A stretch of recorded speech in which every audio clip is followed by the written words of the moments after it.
Tuhan memberikan terang dalam hidup kita, supaya kita menerangi kegelapan di sekeliling kita. Sebagai terang dunia, kita harus memastikan hidup kita ini mempermuliakan Tuhan dalam apa saja dan di mana saja. Mereka yang hidup dalam kegelapan, mereka akan datang kepada kita, karena mereka membutuhkan terang. Banyak orang yang akan datang kepada anak-anak Tuhan untuk mencari hikmat dan nasihat. Hanya karena kamu baik, bukan berarti semua orang akan baik sama kamu. Ketika kamu jadi baik, akan ada orang-orang yang benci sama kamu. Ketika kamu melakukan yang benar, akan ada orang-orang yang berusaha menjatuhkan kamu. Ketika kamu rajin, yang malas jadi kelihatan. Karena ketika terang menaikkan standar hidup, kamu akan membuat orang-orang yang tidak bisa hidup dengan standarmu menjadi malu. Dan mereka akan berusaha menjatuhkan kamu. Mari bangkit dan jadi terang. Marilah biar terang Kristus bercahaya melalui hidupmu untuk hidup banyak orang. Pastikan engkau hidup dalam kebenaran firman Tuhan. Jangan menyamakan diri dengan dunia, tapi terus hiduplah dalam terang kebenaran firman Tuhan.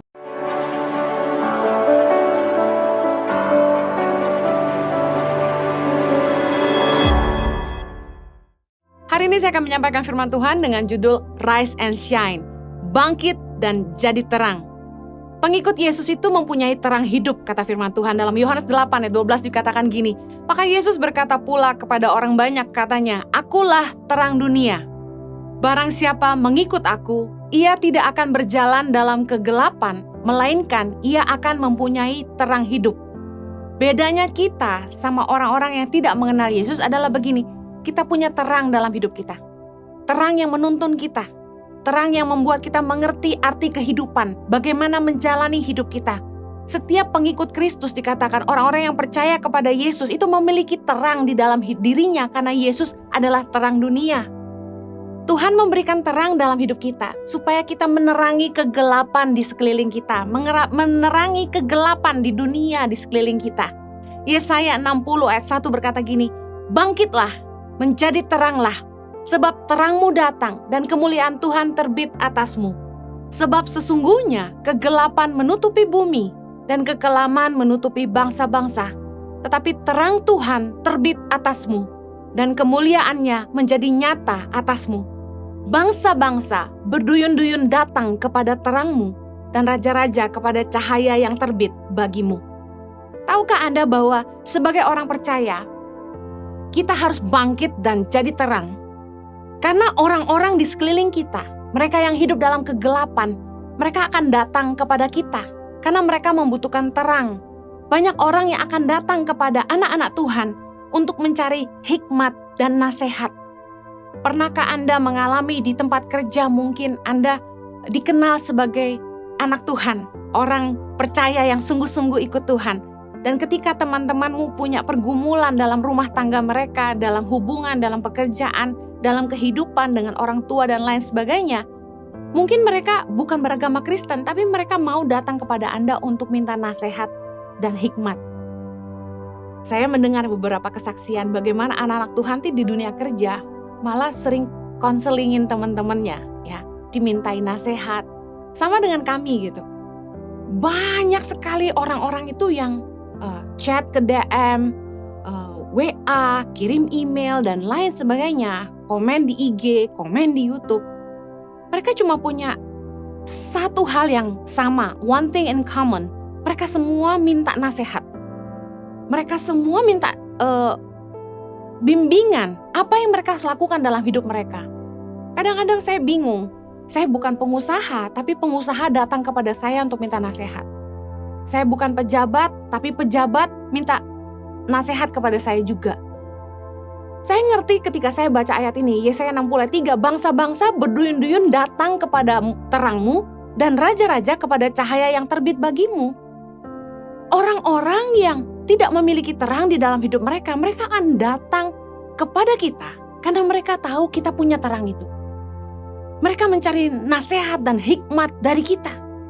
Fungsi terang itu menerangi kegelapan di sekitarnya, menunjukkan jalan. Nah, itu fungsi kita. Kita harus jadi penunjuk jalan bagi hidup orang di dalam kegelapan. Kita harus menuntun mereka untuk kembali ke jalannya Tuhan. Orang-orang yang hidup dalam kegelapan, mereka nggak tahu bahwa mereka tuh hidup sia-sia. Dan sebagai terang, kita yang harus menerangi kegelapan dan kasih tahu mereka, ini jalan kebenaran, ini jalan yang harus kamu ambil. Mari bersyukurlah kalau Tuhan itu memberi terang dalam hidup kita sehingga hari ini kita bisa jadi anak terang. Menjadi terang berarti kita harus jadi teladan. Matius 5 ayat 14 berkata gini, "Kamu adalah terang dunia. Kota yang terletak di atas gunung tidak mungkin tersembunyi." Ayat 15, "Lagi pula orang tidak menyalakan pelita lalu meletakkannya di bawah gantang, melainkan di atas kaki dian sehingga menerangi semua orang di dalam rumah itu." Bicara soal gini, panggilan anak-anak Tuhan adalah menjadi terang bagi dunia ini. Yesus berkata bahwa kamu adalah terang dunia. Dan ketika kita menjadi terang dunia, hidup kita akan disorot banyak orang. Kehidupan kita akan nampak bagi banyak orang. Orang akan kepo dengan hidup kita. Makanya kita harus jadi teladan. Menjadi terang bicara soal teladan hidup kita tuh harus nampak bagi semua orang. Gak heran, ada istilahnya orang bilang gini, orang Kristen kok kayak gitu ya? Kenapa cuma orang Kristen yang dibilang kayak gitu? Karena ketika orang tahu kita pengikut Kristus, ada sebuah standar yang mereka lihat, standar yang tinggi yang diberikan kepada anak-anak Tuhan, bahwa hidup kita harus jadi teladan. Sebagai terang dunia, kita gak bisa berkata, ini hidup-hidup saya, suka-suka saya, terserah saya. Kamu gak usah urus campur urusan pribadi saya. This is my privacy. Especially kalau Anda adalah seorang public figure, ketika Anda adalah seorang influencer, Anda punya tanggung jawab untuk memberikan teladan yang baik bagi masyarakat, bagi publik, orang-orang yang mengikuti Anda di Instagram, orang-orang yang mengagumi hidup Anda, orang-orang yang menjadi fans Anda, orang-orang yang sangat-sangat mendengarkan setiap kata-kata Anda. Karena Anda memberi pengaruh buat hidup banyak orang, Anda punya tanggung jawab yang besar untuk menjadi teladan bagi mereka. 1 Korintus 10 ayat 33 bilang gini, Rasul Paulus berkata, sama seperti aku juga berusaha menyenangkan hati semua orang dalam segala hal. Bukan untuk kepentingan diriku, tetapi untuk kepentingan orang banyak supaya mereka beroleh selamat. Bukannya saya ngajarin Anda untuk jadi orang munafik. Tapi sesungguhnya ketika kita menjadi pelayan Tuhan, ketika kita melayani, kita memberi diri untuk melayani pelayanan di gereja, ataupun Anda menjadi seorang pemimpin di sebuah perusahaan dan lain sebagainya, Anda menjadi pemimpin jemaat, komunitas dan lain sebagainya. Tiap orang harus punya tanggung jawab terhadap orang-orang yang mengikuti dia, orang-orang yang dipengaruhi oleh hidupnya. Gak boleh lagi kita bilang hidup terserah saya, karena ketika kita diikuti orang, ketika kita punya pengaruh atas hidup orang lain, mereka akan dengar apa kata kita. Teladan hidup kita akan diikuti oleh mereka. Amazing, waktu satu hari saya keriting rambut dan saya temukan banyak follower yang juga keriting rambutnya. Ketika saya datang melayani di sebuah gereja, ada ibu-ibu yang bilang gini, Ibu Heni, rambut kita sama. Sampai hal gunting rambut, model baju, cara berpakaian dan lain sebagainya, mereka bisa ikut kita.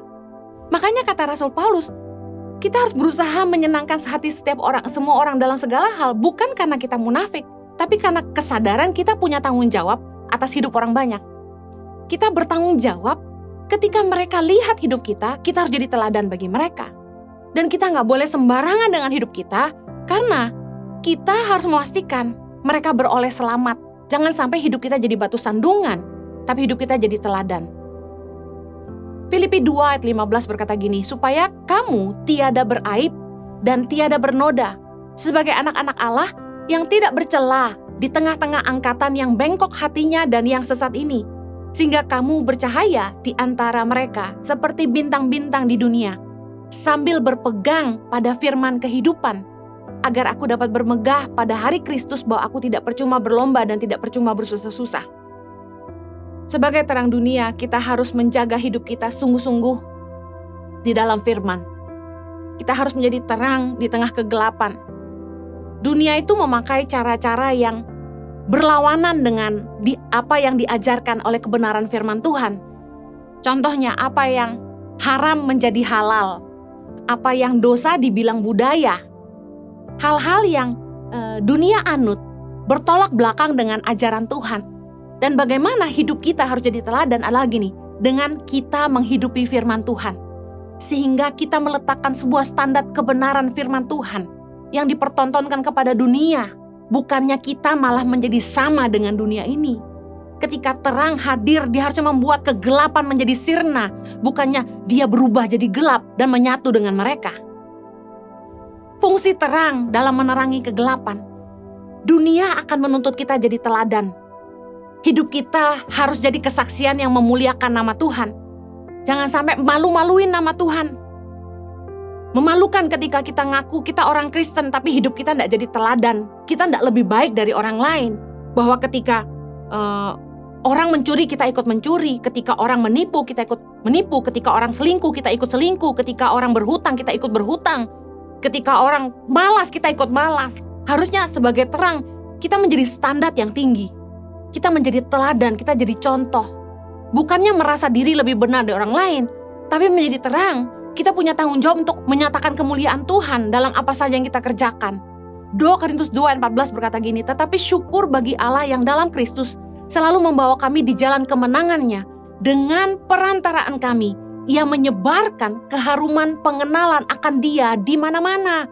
Harusnya kita bawa keharuman pengenalan akan Kristus kemanapun kita pergi. Jangan sampai orang lihat kita, oh itu Kristen, ya nyolong, itu Kristen, selingkuh. Jangan sampai nama Tuhan dipermalukan. Matius 5 ayat 16 bilang gini, demikianlah hendaknya terangmu bercahaya di depan orang, supaya mereka melihat perbuatanmu yang baik dan memuliakan Bapamu yang di sorga. Ketika kelakuanmu buruk, nama Tuhan dipermalukan. Ketika engkau sungguh-sungguh hidup dengan kebenaran, nama Tuhan dipermuliakan.